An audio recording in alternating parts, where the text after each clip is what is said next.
To my educational channel విద్యా ఉద్యోగ సమాచారానికి స్వాగతం. కాంపిటేటివ్ ఎగ్జామ్స్కి ఉపయోగపడే ముఖ్యమైనటువంటి ప్రశ్నలు అయితే మీకు అందించడం జరుగుతుంది. దాంట్లో ఇది సెకండ్ వీడియో. నిన్న మీకు 20 బిట్స్ అయితే ఇవ్వడం జరిగింది. చాలా ఇంపార్టెంట్ క్వశ్చన్స్ అన్నీ కూడా. ఛానల్ని సబ్స్క్రైబ్ చేసుకోండి. అన్ని కాంపిటేటివ్ ఎగ్జామ్స్కి ఉపయోగపడేలాగా ఏ క్వశ్చన్ కూడా మిస్ కాకుండా ఇచ్చే ప్రయత్నం అయితే జరుగుతుంది.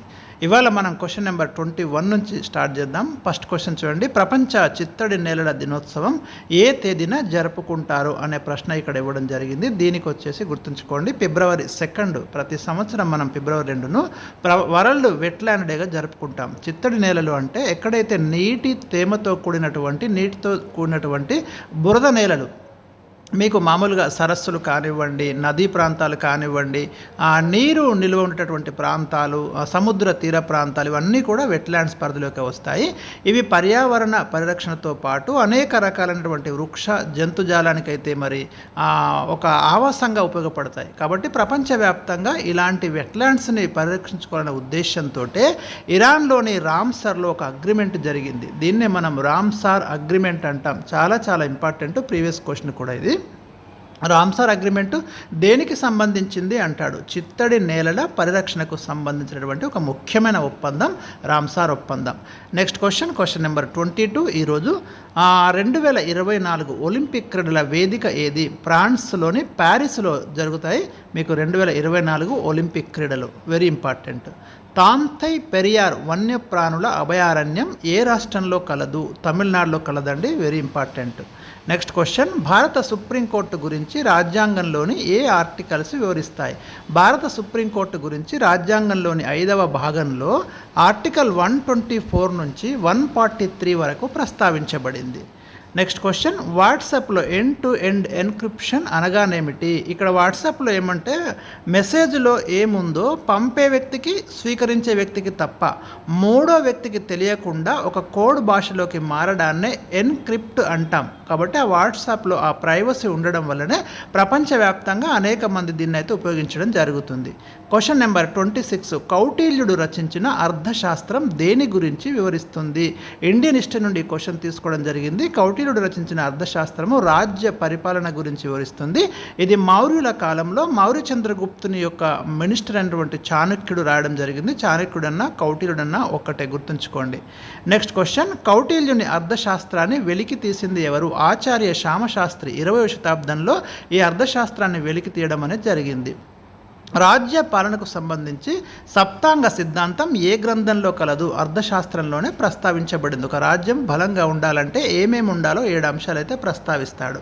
Question number 29. అంతర్జాతీయ నృత్య దినోత్సవాన్ని ఏ తేదీన జరుపుకుంటారు? ముఖ్యమైన దినోత్సవాలు టాపిక్లో ఇంపార్టెంట్. ఏప్రిల్ 29 అంతర్జాతీయ నృత్య దినోత్సవం. ఉబర్ కప్ ఏ క్రీడకు చెందినటువంటి ట్రోఫీ? బ్యాడ్మింటన్. ముఖ్యమైనటువంటి క్రీడా ట్రోఫీలు అక్కడక్కడ మీకు ఇవ్వడం జరుగుతుంది. అమెరికా విద్యుత్ కార్ల తయారీ సంస్థ టెస్లా అధినేత ఎవరు? Elon Musk. Question number 32.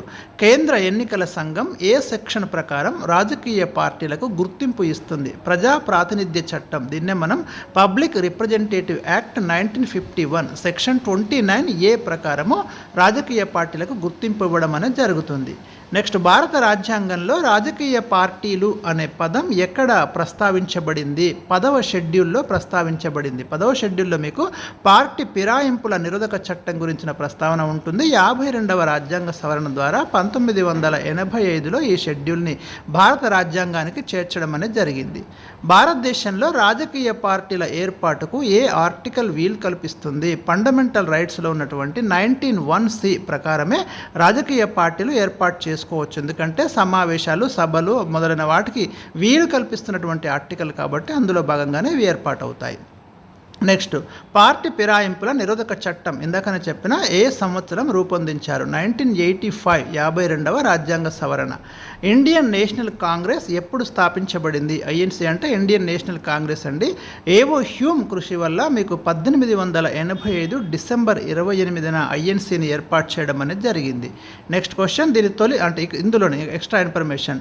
INC యొక్క మొట్టమొదటి సమావేశము బొంబాయిలో జరిగిందండి. తొలి అధ్యక్షుడు WC బెనర్జీ. ఐఎన్సీ వ్యవస్థాపకుడిగా మనం ఏవో హ్యూమ్ని అయితే సూచిస్తాం. కాంగ్రెస్ అనే పదాన్ని దాదాబాయి నౌరోజీ అయితే మరి ఆ పేరు పెట్టడం అనేది జరిగింది, గుర్తుంచుకోండి. నెక్స్ట్ భారతీయ జనతా పార్టీ ఎప్పుడు స్థాపించబడింది? 1980 ఏప్రిల్ 6న బీజేపీ స్థాపించబడింది. ఐఎన్సీకి అధ్యక్షత వహించిన మొట్టమొదటి మహిళ ఎవరు? అనీ బెసెంట్ 1917లో. అదేవిధంగా ఐఎన్సీకి అధ్యక్షత వహించిన తొలి భారతీయ మహిళ ఎవరు అన్నప్పుడు సరోజిని నాయుడు. మీరు ఆన్సర్ గుర్తుంచుకోండి. నెక్స్ట్ ఎక్కడ జరిగిన కాంగ్రెస్ సమావేశానికి మహాత్మా గాంధీ అధ్యక్షత వహించారు? బెల్గాంలో జరిగిన కాంగ్రెస్ సమావేశానికి మహాత్మా గాంధీ అధ్యక్షత వహించారు. గాంధీజీ అధ్యక్షత వహించిన ఏకైక సమావేశం ఇదే, గుర్తుంచుకోండి. 1929 లాహోర్లో జరిగిన కాంగ్రెస్ సమావేశానికి ఎవరు అధ్యక్షత వహించారు? జవహర్లాల్ నెహ్రూ అండి. Very very important. ఈ సమావేశంలోనే పూర్ణ స్వరాజ్ తీర్మానాన్ని ఆమోదించడం అనేది జరిగింది. ఇవి ఈరోజు ఇచ్చినటువంటి 20 క్వశ్చన్స్. నెక్స్ట్ వీడియోలో మరి 20 క్వశ్చన్స్ కోసం వెయిట్ చేయండి.